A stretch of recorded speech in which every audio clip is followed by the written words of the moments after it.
Comfortable हैं आप? Yes sir. ठीक है, आप अपने बारे में बताइए। सर मेरा नाम अंकुर राय है और मैंने अपनी प्रारंभिक शिक्षा बिहार से ही की है। इसके बाद मैंने electrical and electronics engineering Rajiv Gandhi Proudyogiki Vishwavidyalaya Bhopal से किया है और इंजीनियरिंग के पश्चात कैंपस प्लेसमेंट के बाद मैंने 5 साल कॉर्पोरेट सेक्टर में जॉब किया है एज ए प्रोजेक्ट इंजीनियर और फिर मैंने सिविल सेवा की तैयारी की और सिविल सेवा के दौरान मैं संघ लोक सेवा आयोग की परीक्षा में 2 बार मैंने मुख्य परीक्षा दिया है। बिहार लोक सेवा आयोग की परीक्षा में भी मैंने 2 बार मुख्य परीक्षा दिया है और ये मेरा दूसरा इंटरव्यू है। इसके पहले मैं प्रोजेक्ट मैनेजर के इंटरव्यू के लिए भी मैं सेलेक्ट हुआ था, बट मेरा फाइनल सिलेक्शन नहीं हो पाया था और फिलहाल सर मैं हिस्ट्री से एमए कर रहा हूँ।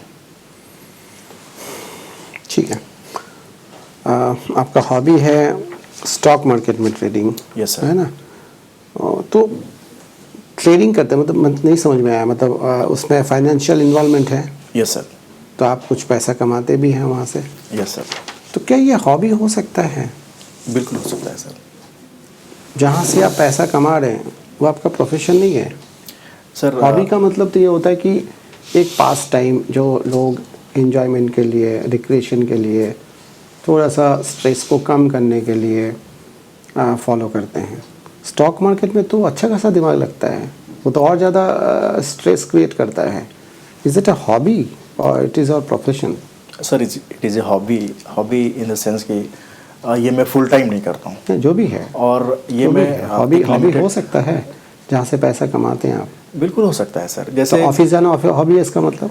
नहीं, ऑफिस जाना तो एक तरह का एम्प्लॉयमेंट हो गया, एक तरह का वर्क हो गया। क्यों? तो अगर आप घर पे बिजनेस करते हैं जो जी, वो भी हॉबी हो सकता है, कहा जा सकता है इसको हॉबी। अच्छा। अगर किसी को अगर ऐसा वर्क फ्रॉम होम हॉबी है, या मान लीजिए मैं अगर घर से अगर कोई मान लो टिफ़िन का मैं बिज़नेस कर रहा हूँ कि मैं स्टाफ लोगों को ऑफिस में खाना भेजता हूँ, तो मेरा हॉबी है।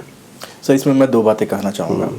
पहली बात तो ये कि अगर कोई किसी का प्रोफेशन है वो तो ऐसा ज़रूरी हो सकता है कि वो उसकी हॉबी हो, उस हॉबी को ही उसने प्रोफेशन बनाया। अच्छा। लेकिन अगर आपने कहा कि जो कुकिंग करता है और वो टिफिन सर्विस देता है, तो संभावना बनती है कि उसको कुकिंग करना ज़्यादा अच्छा लगता हो, हॉबी उसकी कुकिंग करना, वो डिफरेंट टाइप के फूड अपने लिए कुकिंग ना भी करे, अगर दूसरों को कुक करके खाना अगर वो भेजे, उसमें से पैसा कमाए, तो वो भी हॉबी हो सकता है। Definitely sir. और हमारे पास ऐसे बहुत सारे एग्जांपल्स हैं जो बहुत अच्छे कुक हैं हमारे यहाँ के, जो अपने हॉबी को एज ए प्रोफेशन उन्होंने कैरी किया है। अच्छा, ठीक है। आप मुझे ये बताएं कि ऑप्शंस ट्रेडिंग क्या होता है? सर मुझे समझाना पड़ेगा आपको, मुझे डेफिनेशन नहीं चाहिए। बिल्कुल सर। सर ऑप्शन ट्रेडिंग में एक डेडलाइन होती है। फॉर एग्जांपल अगर कोई भी स्टॉक है तो उस स्टॉक में एक डेडलाइन तय की जाती है। जैसे मैं अगर बताऊं सर कि अगर 100 रुपये का कोई स्टॉक है तो मैंने एक महीने के आखिरी बृहस्पतिवार को ये डेडलाइन तय होती है कि इस डेट को क्या उस स्टॉक का भाव रहेगा। अगर उस स्टॉक का भाव 100 रुपये से बढ़ के 105 रुपये होता है तो उसके ऊपर प्रीमियम्स लिए जाते हैं। जैसे इंश्योरेंस सेक्टर में प्रीमियम दिया जाता है, वैसे ही इसमें भी प्रीमियम दिया जाता है कि एक छोटा सा टोकन अमाउंट देके हम एक बड़े लॉट को, उस 3000 लॉट, 4000 लॉट, जैसा भी परमिट होता है उसको हम परचेज कर लेते हैं और उस प्रीमियम को ही ट्रेड किया जाता है। तो ये आपका कॉल ऑप्शन में आएगा या पुट ऑप्शन में आएगा? दोनों में डिफरेंस क्या है? कॉल ऑप्शन में होता है कि अगर भाव बढ़ के होता है, अगर भाव बढ़ने वाला है तो उस केस में प्रीमियम जो होता है वो कॉल ऑप्शन का होता है। और अगर कॉल ऑप्शन होता क्या है? मान लीजिए मैं स्टॉक मार्केट में एकदम नया हूँ, मुझे कॉल ऑप्शन समझ में नहीं आ रहा, तो होता क्या है कॉल ऑप्शन, पुट ऑप्शन? क्यों इसको कॉल ऑप्शन बोलते हैं, क्यों इसको पुट ऑप्शन बोलते हैं? सर मैं इसको तो अभी रिकॉल नहीं कर पा रहा हूँ कि एग्जैक्टली उसको क्यों बोलते हैं। हालांकि जहाँ तक मेरी जानकारी है इसमें यूरोपियन स्टैंडर्ड्स को फॉलो किया जाता है। नहीं, वो तो ठीक है, ठीक है। अच्छा, ठीक है। मुझे मान लीजिए मैं कंपनी मैंने सेटअप किया है, मुझे शेयर्स के थ्रू मार्केट से पैसा लेना है, ठीक है ना? तो व्हाट आर द कंडीशंस मुझे फुलफिल करना पड़ेगा to issue shares in the market according to SEBI? Sir मैं ये अभी रिकॉल नहीं कर पा रहा हूँ कि क्या मतलब क्राइटेरियाज हैं इसके अंदर। ठीक है, बट वो सर्टेन दस्तावेज। ठीक है। एक और हम लोग सिचुएशन डिस्कस कर लेते हैं। मान लीजिए मैं कंपनी हूँ और मुझे मार्केट से पैसा लेना है। मैं आपके पास आया हूँ क्योंकि आप एक्सपर्ट है स्टॉक मार्केट के, तो मैंने आपसे पूछा कि मैं डिबेंचर के थ्रू मार्केट से पैसा लूँ ये ज़्यादा ठीक रहेगा, या शेयर्स के थ्रू पैसा मार्केट से मैं लूँ, कौन सा मेरे लिए ठीक रहेगा? आप उसका मुझे क्या सजेशन देंगे और क्यों सजेशन देंगे, दोनों बताइए। डिबेंचर के थ्रू जाना चाहिए, शेयर के थ्रू मार्केट से पैसा लेना चाहिए? सर डिबेंचर बेसिकली डेब्ट मार्केट में होता है। नहीं, मुझे पहले बताइए कि मैं किसके लिए जाऊँ और क्यों। अगर लॉन्ग टर्म ग्रोथ अगर मुझे चाहिए तो मैं डिवेंचर के थ्रू जाना रेकमेंड करूंगा। अगर शॉर्ट टर्म में ज़्यादा पैसे की ज़रूरत पड़ रही है तो ऐसी परिस्थिति में स्टॉक मार्केट में आईपीओ के माध्यम शेयर्स से के थ्रू। लेकिन जो शेयर होल्डर्स हैं वो तो कंपनी का ओनर बन जाएगा, शॉर्ट टर्म के कैसे होगा? आप अगर शेयर मार्केट में अगर मैं शेयर के थ्रू पैसा ले रहा हूँ तो जो भी शेयर होल्डर्स बनेंगे आप उनको कैसे बोलेंगे कि आप शेयर वापस कर दीजिए?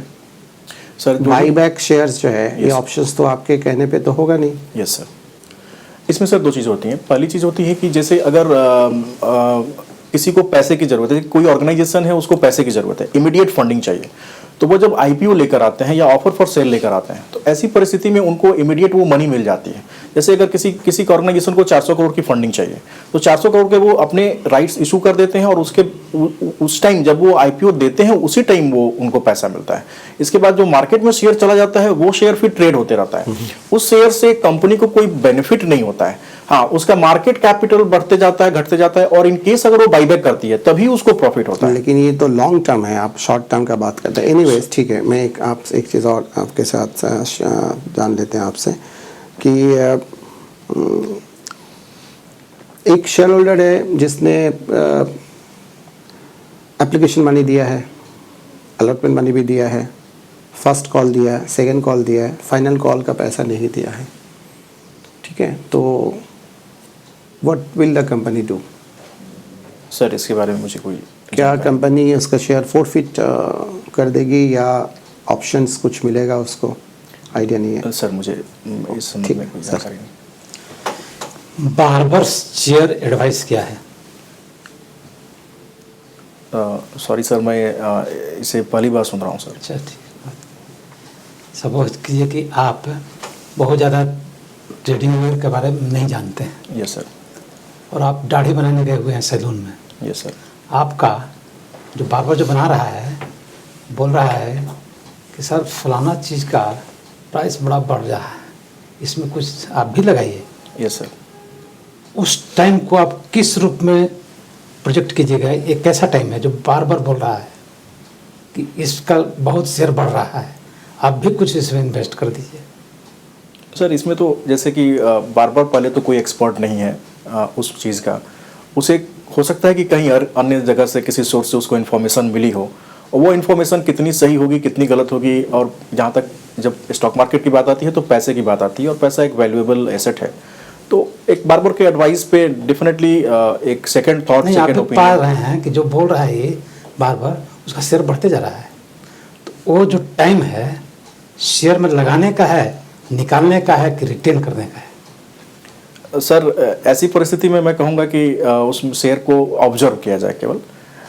शेयर हो सकता है कि वो भाग रहा हो, ऊपर की तरफ जा रहा हो, लेकिन इसमें सिचुएशन ये हो जाती है कि वो ऑपरेटर्स के द्वारा मैनिपुलेट भी होते हैं।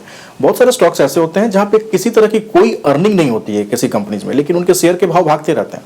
और ऐसा देखने को मिला है सर कि वो अक्सर सेबी के रडार में रहते हैं कि वहाँ पे पैसा लगाना रिस्की हो जाता है, उसमें अपर सर्किट्स लगते जाते हैं, और जब हम पैसा डालते हैं अपर सर्किट्स लगते जाते हैं और हमें पैसा निकालने का मौका नहीं मिलता है, क्योंकि फिर वो लोअर सर्किट में स्टॉक्स कई बार मोर देन 50% एक दिन में क्रैश हो जाते हैं। तो ये बहुत रिस्की हो जाता है। तो ऐसी परिस्थिति में अगर कोई अनऑथराइज सोर्स अगर मुझे कोई एडवाइस दे रहा है तो मैं वेट एंड वॉच करूंगा कि इसके ऊपर बाकी एक्सपर्ट्स का क्या कहना है। हर्षद मेहता घोटाला क्या था? सर हर्षद मेहता जी ने शेयर्स के प्राइस को मैनिपुलेट किया था, और उन्होंने बैंक से कुछ मनी लिया था, और उस बैंक के मनी को उन्होंने पर्सनल शेयर्स खरीद के और उन शेयर्स के दाम को ऊपर रखने का यूज किया था। बैंक से जैसे कि बैंक के केस में हर्षद मेहता के पास फंडिंग नहीं थी, तो वो बैंक के पास जाते थे और बैंक से वो पैसे लेते थे, और वो बोलते थे कि मैं तुम्हें बैंक को पैसा इतने दिन में लौटा दूंगा। उस दौरान उस पैसे से वो शेयर्स खरीद लेते थे, और उस शेयर से जो प्रॉफिट होता था उस प्रॉफिट को रख लेते थे और बाकी पैसा बैंक को वापस कर देते थे। शेयर बाजार से संबंधित सर इंफॉर्मेशन कुछ लीक हुआ था, एक अधिकारी इसके लिए जिम्मेवार थे या थी जो भी, तो कौन अधिकारी था? शेयर बाजार से संबंधित जो इंफॉर्मेशन था बहुत सीक्रेट रखा जाता है सेबी का, उसको लीक किया। सर एग्जैक्टली मुझे ध्यान में नहीं आ रहा है सर, बट अगर आप परमिशन देंगे तो मैं गेस कर सकता हूँ। मुझे लगता है कि ये नेशनल स्टॉक एक्सचेंज की कोई अधिकारी थे, चेयरपर्सन थी शायद, उनसे उनके माध्यम से ये क्या नाम उसका पता है? नाम सर मैं अभी रिकॉल नहीं कर पा रहा हूँ। पीजी कर रहे हैं ना? Yes sir.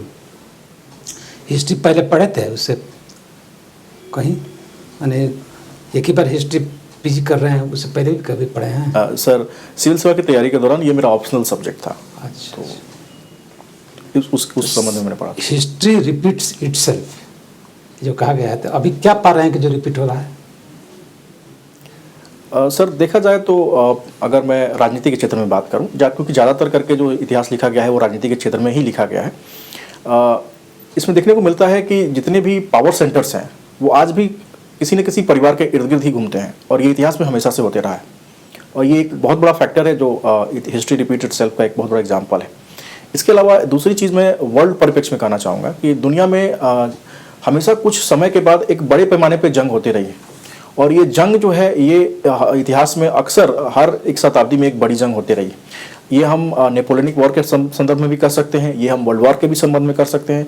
आज के डेट में भी जो रसिया और अन्य ब्लॉक्स जो पावर ब्लॉक्स हैं उनके बीच में जो स्ट्रगल हो रहा है, इसके बारे में भी हम कर सकते हैं। तो ये भी एक एग्जाम्पल है सर कि हिस्ट्री रिपीट्स इटसेल्फ।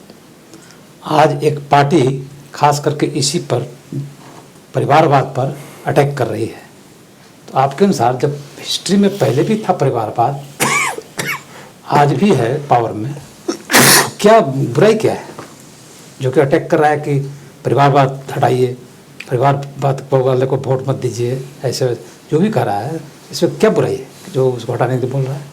सर इसमें मैं 2-3 बातें रखना चाहूँगा। पहली बात सर कि मेरे ओपिनियन से परिवारवाद में ऐसा कोई बुराई नहीं है। परिवारवाद जिस संदर्भ में कहा जा रहा है उसमें बुराई हो सकती है। किसी पॉलिटिकल पार्टी के द्वारा दिया गया स्टेटमेंट राजनीति से प्रेरित हो सकता है, लेकिन हमें यह भी देखना होगा कि क्या उस क्षेत्र में जो लोग उनके घर के भी आ रहे हैं, क्या वो उतरे काबिल हैं? अगर उनकी काबिलियत है तो काबिलियत के आधार पर परिवारवाद को मार देना ये उचित नहीं होगा।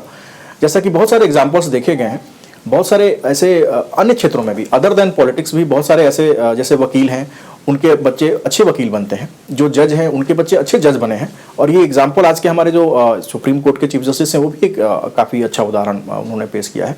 तो ऐसे ब्लैंकेट ब्लैंड कर देना कि किसी भी तरह का परिवारवाद गलत है, ये थोड़ा सा एक पॉलिटिकली मोटिवेटेड स्टेटमेंट लगता है।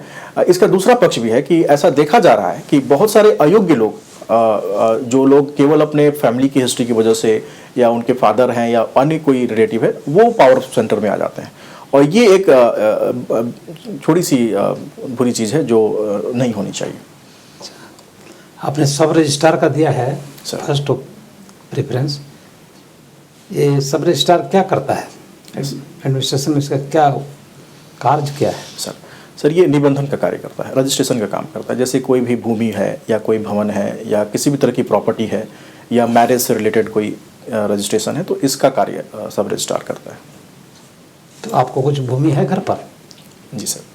अच्छा, तो अभी बिहार गवर्नमेंट भू सर्वेक्षण का कार्य करवा रही है। Yes sir. तो ये कितने डिस्ट्रिक्ट में अभी चालू है ये काम?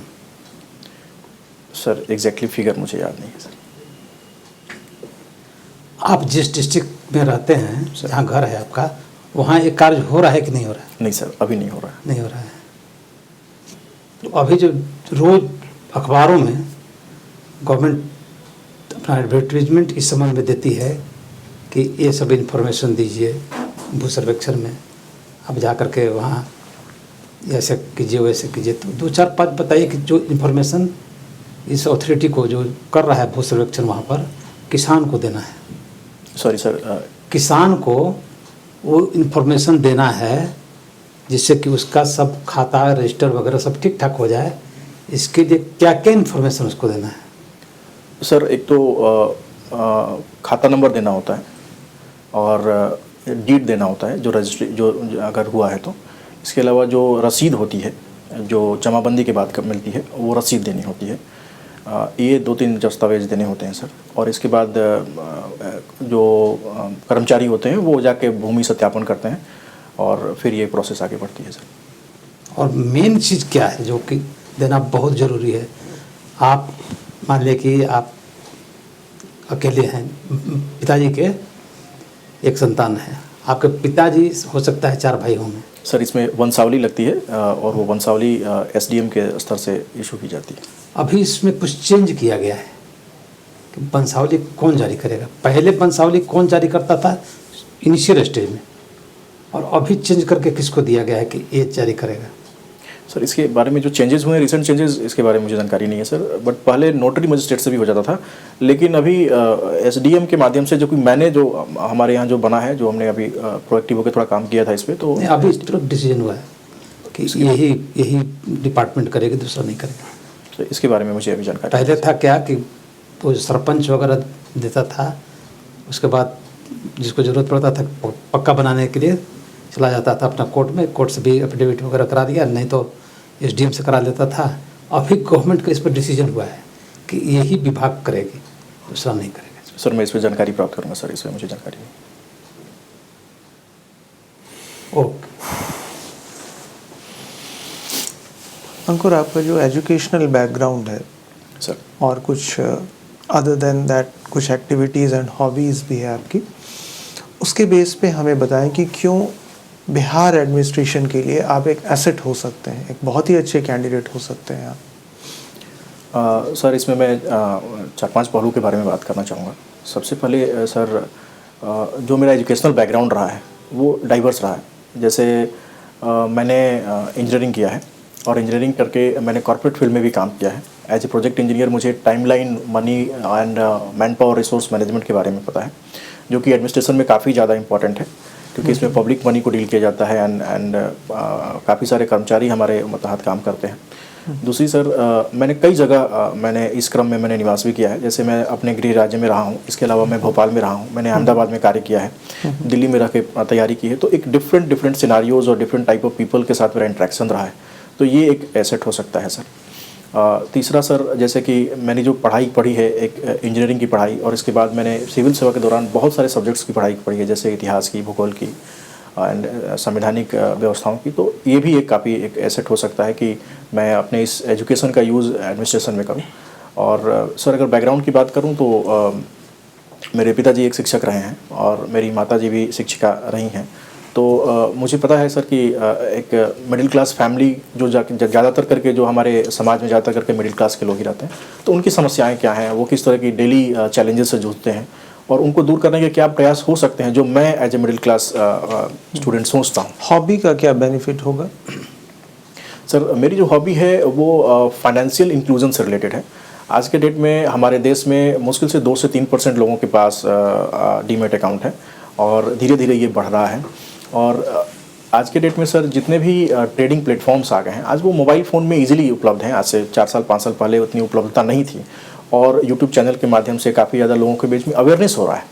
तो ये एक, अगर इसको हॉबी को अगर मैं बड़े पैमाने पे करता हूँ, लोगों को एजुकेट करता हूँ, अगर मैं इसमें ज़्यादा अंदर जाके और इसमें अच्छी पढ़ाई हासिल करके, जानकारी हासिल करके, और अगर मैं ज़्यादा करता हूँ, तो मैं समझता हूँ कि मैं लोगों को प्रेरित कर सकता हूँ कि आप भी फाइनेंशियल इंक्लूजन की तरफ बढ़ सकते हैं, फाइनेंशियल इंडिपेंडेंस की तरफ बढ़ सकते हैं। और चूँकि इसमें लिमिटेड आवर्स होते हैं और लिमिटेड आवर्स में किसी पर्टिकुलर सेक्शन में, ऐसा जरूरी नहीं है कि सुबह 9:15 बजे से लेकर 3:30 बजे तक ही फाइनेंस ट्रेडिंग का काम किया जाए।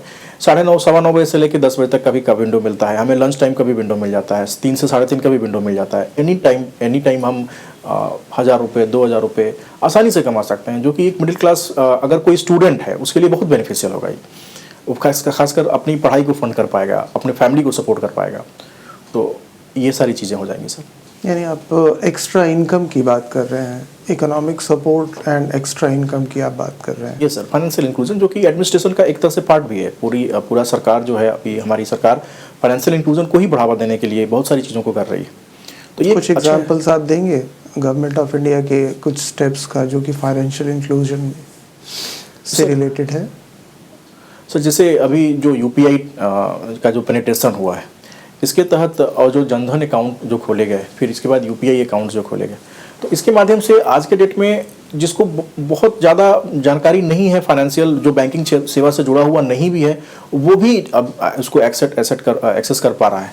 पेमेंट बैंक के माध्यम से लोग एक्सेस कर पा रहे हैं, लोग आधार के माध्यम से पैसे विड्रॉल कर रहे हैं। तो हमारे घर के बगल में ही बहुत सारे ऐसे सेंटर्स खुल गए हैं जहाँ लोग बैंक पे नहीं जाते थे, अब वो अपनी फिंगरप्रिंट के माध्यम से उनका अकाउंट ओपन हो जा रहा है, उनकी पूरी आइडेंटिटी केवाईसी हो जा रही है और पैसे हो जा रहे हैं। पेमेंट बैंक क्या होता है? पेमेंट बैंक सर जैसे जो जहाँ पे हम पैसे को रख सकते हैं, मतलब सेव कर सकते हैं, वहाँ से क्रेडिट नहीं मिलता है, वो केवल डेबिट, मतलब पैसा मैं जमा करता हूँ और वहाँ से पैसा मैं विड्रॉ कर सकता हूँ। ओके ओके, कुछ एग्जांपल्स आप दे सकते हैं पेमेंट बैंक का? जैसे एयरटेल का पेमेंट बैंक हमारा सबसे पहला पेमेंट बैंक था, पेटीएम भी पेमेंट बैंक के उसमें आया है। गवर्नमेंट अंडरटेकिंग भी कोई है पेमेंट बैंक सेक्टर में? सर पोस्ट ऑफिस को दिया गया है, India post. Indian post. India post का शॉर्ट सेलिंग क्या है? सर इसमें मैं थोड़ा सा डीप में जाऊंगा। शॉर्ट सेलिंग मतलब इसमें जनरली होता ही है कि दो तरह की शॉर्ट सेलिंग होती है। पहली शॉर्ट सेलिंग इंट्राडे होती है और दूसरी शॉर्ट सेलिंग होती है जो मंथली एक्सपायरी पे होती है। शॉर्ट सेलिंग का प्रोसेस ऐसा होता है कि किसी भी शेयर को पहले बेच दिया जाता है जब भाव ज़्यादा होता है, और जब भाव उसका कम हो जाता है फिर उस शेयर को खरीद लिया जाता है। इसको स्क्वायर ऑफ करना कहते हैं, और ये अक्सर जिनके पास ज़्यादा पैसा होता है, जो बड़े प्लेयर्स होते हैं स्टॉक मार्केट में, वो लोग इस चीज़ को करते हैं। जैसे आज के डेट में अगर मार्केट ओपन हुआ 9:15 बजे और अगर किसी शेयर का भाव 100 रुपये है, ठीक है, जो अडानी इशू आया था उसमें ये टर्म काफ़ी आया था, शॉर्ट सेलिंग। Yes, क्या sir. था वो इशू क्या था? सर उसमें चूंकि अदानी के शेयर की भाव 2019 में के आसपास 40 रुपये के आसपास थे, अदानी इंटरप्राइजेस की बात करूँ, और 2023 में इनके भाव 4000 रुपये हो गए, तो ये काफ़ी ज़्यादा इसमें रैपिड ग्रोथ हुआ था। तो जिसने 19 रुपये पे खरीदा था और जो 4000 रुपये पे खरीदा था, तो हिंडनबर्ग ने एक रिपोर्ट बनाई थी, और हिंडनबर्ग ने रिपोर्ट बनाई कि अदानी के शेयर्स में मैनिपुलेट किया गया है, इनकी वैल्यूज़ बहुत ज़्यादा है, पी रेशियो काफ़ी ज़्यादा है। तो उन्होंने वहाँ के जो उनके जो रिसर्च फर्म थे, उन्होंने उस 4000 के भाव पे उसको सेल कर दिया, और उन्होंने एक पैनिक सिचुएशन क्रिएट किया कि सारे लोग उस शेयर को सेल करना शुरू करें, और इसकी वजह से शेयर का भाव करीब करीब मोर देन 50% क्रैश हो गया। सर 1000 रुपये भाव आ गया, मतलब आप 60-70% भाव क्रैश हो गया उसका, और फिर उन्होंने 1000 के भाव पे आकर उसको वापस खरीद लिया, और वहाँ पे उन्होंने उसको खरीद लिया और डबल अमाउंट में खरीद लिया। तो इससे हुआ क्या कि 4000 पे उन्होंने शॉर्ट सेल किया, 1000 रुपये तो पर शेयर 3000 रुपये यहाँ बन गए। अब 1000 रुपये के भाव पे इन्होंने वापस खरीद लिया और भाव अचानक से बढ़ के 2000 हो गया, तो यहाँ से इनके पैसे डबल हो गए। तो इस तरह की मैनिपुलेशन हिंडनबर्ग के द्वारा की गई थी। Okay sir. Okay, thank you. Ankur sir कैसा रहा आपका परफॉर्मेंस? सर मैंने कुछ आंसर्स देने के प्रयास किए मल्टीपल डायमेंशंस में, जहाँ तक मुझे लगता है। आप हैप्पी हैं? Somewhat sir. इससे पहले आपने कभी इंटरव्यू नहीं दिया है ना? सर प्रोजेक्ट मैनेजर के लिए मैं आया था, हाँ, यहीं पे आया था हाँ, मॉक के लिए, और मैंने MPPS में दिया। अच्छा अच्छा अच्छा। Other than project management? नहीं सर, नहीं दिया। कुछ फ्लॉज हैं, हम लोग डिस्कस करते हैं, ठीक है ना? You are a very good candidate, मतलब कॉर्पोरेट सेक्टर में आप काम कर चुके हैं या कर रहे हैं अभी भी, है ना? बहुत बढ़िया कैंडिडेट है, क्योंकि कुछ जगह पे ऐसा ना कुछ गड़बड़ हम लोगों ने कर दिया है, जिसको हमें अवॉइड करना है। देखिए, ऐसा हो ही सकता है कि कोई सिचुएशन ऐसा आ जाए जहाँ पे पैनलिस्ट्स आपको काउंटर करें, ऐसा हो सकता है। कोई भी क्वेश्चन आ सकता है, किसी जगह पे आपने कुछ बोला है या आपने कुछ लिखा है जिसको वो काउंटर कर रहे हैं आपको। तो एक बार तो चलो ठीक है, आप अपना पॉइंट ऑफ व्यू रखेंगे, उसके बाद उनको वो पॉइंट ऑफ व्यू लेना है या रिजेक्ट करना है, वो उनके ऊपर छोड़ देना है आपको। आप अगर डिबेट जीत भी जाते हैं तो इंटरव्यू हार जाएंगे। आपको डिबेट जीतने से कोई फ़ायदा नहीं है। आप उनको डिबेट, हो सकता है डिबेट में आप उनको हरा सकते हैं, बट आपको अल्टीमेटली डिबेट नहीं जीतना है, है ना? आपको इंटरव्यू में मार्क्स चाहिए, पर्सनल टेस्ट में मार्क्स चाहिए। हो क्या रहा था कि एकदम स्टार्टिंग में जो चेयरमैन होंगे वही पूछेंगे, हॉबी से पूछेंगे। क्वेश्चन ये आया कि आप हॉबी से पैसा कमा रहे हो, हॉबी है या नहीं है? ठीक है, आप अपना पॉइंट ऑफ व्यू आपने रखा कि sir this is the reason why I have given this as an hobby. फिर उसके बाद अगर उसको वो आगे बढ़ाते हैं कि नहीं ऐसा तो नहीं है, और आप अगर उसको वो करेंगे कि सर ऐसा नहीं है, हॉबी हो सकता है, फिर आप आर्गूमेंट्स ये दे रहे हैं। दो पर्सनालिटी के दो डायमेंशंस जो बहुत डेंजरस है वो रिफ्लेक्ट हो रहा है। एक तो rigidity, you are not open to learn, you have made a mistake, learn from it. अगर आप एटलीस्ट अगर उस पॉइंट ऑफ टाइम में उसको आप आइडेंटिफाई नहीं कर पा रहे हैं कि क्या ये सच में मेरा मिस्टेक है या उनका मिस्टेक है, तो आप ऐसा तो बोल ही सकते हैं कि sir this is the reason why I have done it, but if you are saying it I will definitely look into it, it might be a problem, fault on my part, मैं इसको बाद में change कर लूँगा। एक तो rigidity show किया है, एंड उससे भी ज़्यादा डेंजरस है कि आप आर्गूमेंट्स पे उतर आए थे। Don't do that. ये इट्स बेसिकली मैं आपका बॉस हूँ ऑफिस में, आप मेरे अंडर काम करते हैं, मैंने बोला कि इसको ऐसे करो, आपने बोला नहीं सर यही करना है। तो अगर आप ऑफिस में ऐसा होता है ना, तो civil service conduct rule book में डिसओबेइंग योर सुपीरियर्स ऑर्डर आपको मेमो इशू करेंगे वो, क्योंकि जब मैं आपको लिख के दे रहा हूँ कि ये काम करना है, आपके पास ये अथॉरिटी नहीं है ये बोलने की कि मैं नहीं करूँगा। बाकी आरटीआई के थ्रू कोई मंगाएगा नोट शीट, तो उसमें अगर मेरे अगेंस्ट कोई केस बनेगा तो मेरे अगेंस्ट बनेगा, आपके अगेंस्ट नहीं बनेगा। आपने तो अपना पॉइंट ऑफ व्यू दे दिया कि मेरे को एक्स को देना है टेंडर, आपने बोला वाई के दो। जब मैंने बोला एक्स को देना है, अगर उसके पास अगर विजिलेंस केस बनेगा तो मैं ही फंसूंगा ना, आप तो नहीं फंसेंगे। तो don't enter into the zone of argument. तो आपका इंटरव्यू शुरू में ही ना गड़बड़ हो गया है, जो आपको पता नहीं चला होगा कि उसी जगह पे डिरेल्ड हुआ है। देन क्या हुआ है कि स्टॉक मार्केट में देखिए, मैं आपको एक एक पॉइंट बताता हूँ। आपने बोला बार्बर एक्सपर्ट नहीं है, how do you know that? Because you make a statement, he may be more knowledgeable than you, sir मैं यहाँ कुछ कहना चाहूँगा। simply because the person is holding a particular post। देखिए इसमें जो tinge of mindset रिफ्लेक्ट हो रहा है। मैं अगर यहाँ पे बार के जगह पे, मगर मैं यहाँ पे लिख देता हूँ कि एक सिविल सर्वेंट डिस्ट्रिक्ट मैजिस्ट्रेट आपको बोल रहा है कि इस पर्टिकुलर शेयर का प्राइस बढ़ रहा है, आप इसमें इन्वेस्ट करिए। आप समझिए ये जो माइंडसेट है टुवर्ड्स अ पर्टिकुलर प्रोफेशन, क्योंकि वो बार है इसलिए आपने बोला कि एक्सपर्ट नहीं है। यू कुड हैव सेड कि I definitely listen to his point and then I will check up कि सच में क्या जो आपने बाद में बोला है। पर जो मिस्टेक जो हुआ है कि ये वाला सेंटेंस जो आपने दिया है, एक्सपर्ट नहीं है, है ना। He may be more knowledgeable than you और he may be more expert, you never know. Sir can I say something? हाँ मैं आ रहा हूँ, पहले मैं बोल देता, फिर मैं भूल जाऊँगा, ठीक है ना, फिर आप बोलना। देखिए परिवारवाद पहले भी चल रहा था, आज भी चल रहा है। इशू ये नहीं है परिवारवाद का, इशू है कि पहले डेमोक्रेसी नहीं था। इट वॉज कि राजा उसका बेटा, जैसे मैक्स वेबर का है कि भाई आप पावर को जो है ना, जो लीगल नेशनल अथॉरिटी आज के डेट में उस समय नहीं था। इट वॉज कि राजा के बाद उसका बेटा राजा बनेगा, फिर उसका बेटा राजा बनेगा। That was the system we had. अब जो है democracy and that too indirect democracy. तो अगर आप परिवारवाद को अगर प्रमोट करते हैं तो डेमोक्रेसी को आपने स्कटल कर दिया, पीछे से सैबोटेज कर दिया आपने, है ना। तो आप कर सकते हैं, जैसे आपने बोला है कि परिवारवाद में अगर डिजर्विंग कैंडिडेट्स है तो उनको बनाने में कोई इशू नहीं है। बात यह है कि परिवारवाद के वजह से अगर कोई बन रहा है तो दैट इज़ अ प्रॉब्लम, है ना। पर्टिकुलर आपका लॉजिक डेमोक्रेसी में रखना पड़ेगा, इंस्टेड ऑफ जो आप बता रहे थे कि now we have got a democratic setup. लोगों ने इनडायरेक्ट इलेक्शन है, इनडायरेक्ट डेमोक्रेसी है, तो वोट दिया। अब आपके ऊपर है कि आप किसको प्राइम मिनिस्टर बनाएंगे। इस जगह पे अगर आप परिवारवाद करते तो डेमोक्रेसी का तो गला घोट दिया आपने, फिर फ़ायदा क्या डेमोक्रेसी का। फिर तो आप करा लो फिर आप उन्हीं लोगों से काम, है ना। ये लॉजिक होना चाहिए। फिर जैसे शॉर्ट सेलिंग का क्वेश्चन था, आपने बोला मैं डीप में जाना चाहता हूँ।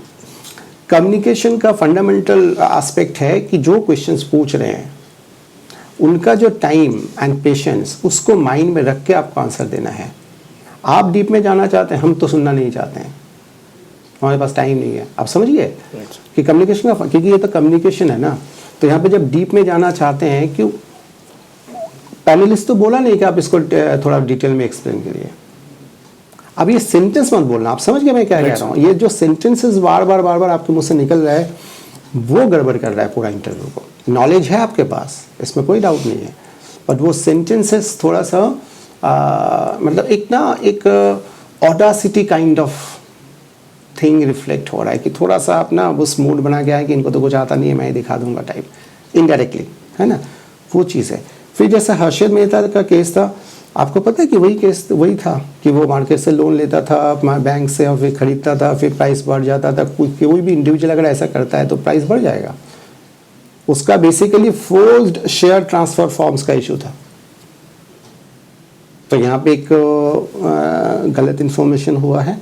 फिर स्टॉक मार्केट में जैसे अब सर का क्वेश्चन था कि इसमें कैसे काम आएगा एडमिनिस्ट्रेशन में, आपने बोला financial inclusion. What is financial inclusion? आप जरा देखिए, फाइनेंशियल इंक्लूजन का बेसिक्स है कि गवर्नमेंट ऑफ इंडिया के या किसी भी गवर्नमेंट का जो प्रोग्राम्स है, प्रोजेक्ट्स है, कोई भी चीज़ अगर आप लेना चाहते हैं, फैसिलिटीज़ लेना चाहते हैं, या वैसे भी अगर मार्केट में कोई चीज़ आप खरीदना चाहते हैं कुछ, तो आपके पास बैंक अकाउंट होनी चाहिए, है ना। उसके हिसाब से अपना बैंकिंग ट्रांजेक्शन्स पे ज़्यादा फोकस होगा। फाइनेंशियल इंक्लूजन के साथ आपने स्टॉक मार्केट को जोड़ दिया आपने, तो that means you want to say, अगर मैं आपका बात को सही मानता हूँ, everybody should be involve in stock market. सबको शेयर खरीदना चाहिए, इसका मतलब। नहीं तो फाइनेंशियल इंक्लूजन कैसे होगा? ये भी एक फंडामेंटल ड्रॉबैक है। फिर पेमेंट बैंक का जो है, पेमेंट बैंक का जो डेफिनेशन है, एग्जैक्ट डेफिनेशन जो है कि स्पेसिफिक टारगेट ग्रुप के लिए बनाया गया है ना। तो ये कुछ है, मतलब जहाँ पे इंटरव्यू थोड़ा सा गड़बड़ हुआ है। You are a very good candidate and I love to see you getting selected because experience अच्छा है आपका, सब कुछ अच्छा है। सिर्फ कुछ ऐसे एरियाज है जहाँ पे हम इसको अगर ठीक कर लेंगे तो definitely get very good marks. ये आपका पहला इंटरव्यू होगा ना बीपीएससी पे? इसके पहले सर मैंने प्रोजेक्ट, हाँ नहीं मतलब ये वाला इसमें इसमें आपका ये आखिरी होगा क्योंकि आप सिलेक्टेड हो जाएंगे। Thank you sir. मैं उम्मीद करता हूँ क्योंकि ये तो चलो एक बार समझ में आ गया, आगे से आप करेंगे नहीं डेफिनेटली। हाँ अब आप कुछ बोल रहे थे मुझे को। ये सर, जैसे कि ये सवाल तो लाजमी है कि बनना चाहिए अगर मैं बोलूँगा कि स्टॉक मार्केट में, तो जैसे बार्बर्स वाला क्वेश्चन है, तो जैसे सेबी के गाइडलाइंस हैं कि जो सेबी रजिस्टर्ड लोग हैं एक्सपर्ट, उन्हीं की ओपिनियंस को लिया जाए। तो क्या इसको ऐसा कहा जा सकता है कि अगर वो बार्बर सेबी रजिस्टर्ड एक्सपर्ट है तो डेफिनेटली मैं उसकी बात सुनूंगा?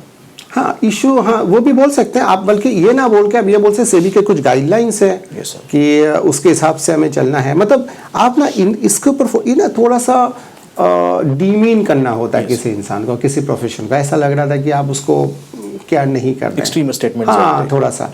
बाकी जो आप सही बोल रहे थे वो सब ठीक था, आपने बोला भी है कि मैं एक्सपर्ट्स जो है उनसे बातचीत करूंगा। मुझे ऐसा लगता है कि मोर देन व्हाट, हाउ में प्रॉब्लम है आपका, कि किस तरीके से आप चीज़ों को रख रहे हैं सामने। व्हाट में प्रॉब्लम नहीं है क्योंकि नॉलेज तो आपके पास है, शेयर मार्केट के बारे में भी नॉलेज है, शॉर्ट सेलिंग वगैरह आपने बहुत अच्छा एक्सप्लेन किया है। लेकिन हाउ, मतलब किस तरीके से प्रेजेंट करेंगे अपने आर्गूमेंट को, क्योंकि वो emotions is basically based on your how, not on what. अगर सही चीज़ भी गलत तरीके से प्रेजेंट करेंगे तो उनको बुरा लगेगा कि ये क्या है। आप समझ गए ना? Yes, तो आप फोकस करें कि कैसे प्रेजेंट करें चीज़ों को। कम्युनिकेशन का ये फंडामेंटल है क्योंकि everybody is made up of emotions and feelings. कोई भी इससे बाहर नहीं है, चाहे जितना मर्जी कह ले कि हम तो रैशनल है, साइंटिफिक है, हम वो सब नहीं देखते हैं।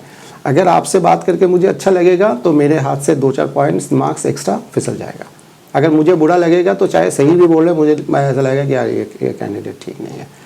Everybody is a victim of psychology, तो आप इसको ध्यान में रखना पड़ेगा। बिल्कुल सर।